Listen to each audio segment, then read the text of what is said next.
November ni som sang ni som di pali ania helai kong hi rua sur fur chuan lam khana a thak thei lo hantia maro chu hei khua po hi a thal rei ta viau kong helai siam that na hun tur hi chu a om to ni na lang ma se na thok tu ero anom chuang ngai lem lo ti hian an pending nge ni ka kha chia lo wa na thok tu hian veiwa ve ni ko po hian an na thok lai mel hi mu turam lo khop maya thal chung an zo lo chuan na kum sang ni som ni panga a po tun sang ni som ni palia kan vuai na tho kha kan ma chon le don ti na ni chu wangin na thok tu te hian sang mar sela contractor ho hi sang ni som ni panga chuan sang ni som ni paliang kha chu thleng thei to lo from se adom khop mai hei Quary ho pon side drain ten siama an trăng na sa ni Quary rampo ti chuan an ria te pon hung to he ti chung po kong hi a lot halo zel ho ni chuan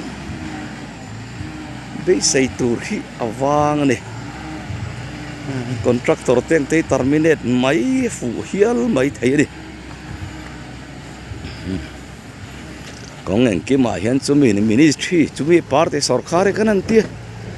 kong chung chang heng vel ti chu Mizoram state sarkar wa phurna poni chialo national highway ni nangin NHCI DCL chan dai ni kong chiam mo thamon politicize very ngot thine ro hi chu ani ber lem lo hey Quary nei tu te pon side ren hey siam thaviau to nia ti chung po chuan laman lo thereng ani chuan contractor te dik lo ni mai turanga yang hey Kawnpui Quary mun khani heng te po side ren hi a tha to khop chuan lam turom to lo kong siat chana hian contractor te tha da wang lieu lieu ni tok mai ni hey tian thala ya zo lo ta se engen chuan lam liang ti ro hi chu ngai tu tham fe ni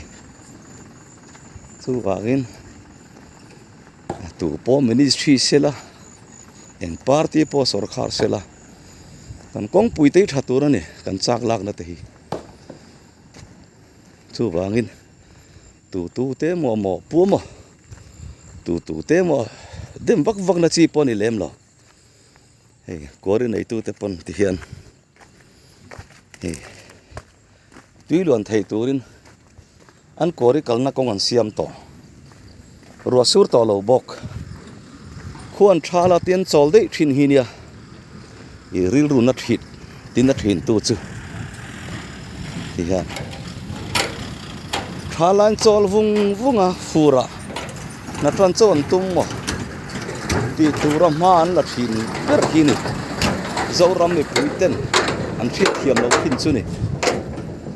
ta hian ministry nge nordon nge company lam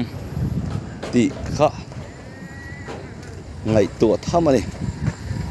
chu wangin enge ma lo in de ma lo in chir the na vak chi kha ani chi a lem lo contractor na thok thei lo te hi chu a thok thei tu te anom chuan chu bi te ku ta lan mai chu fin thak ber mai thei ni furla ya diak deu khatuna chon khuwa tha a khu em ve to thun ni khu tak ani khu tak ma ro chu kong tha kan duwa a khu ve tu ni diak zong kha a khu to ni hi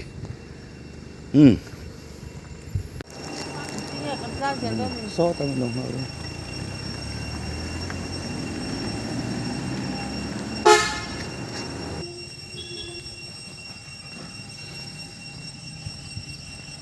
Kawnpui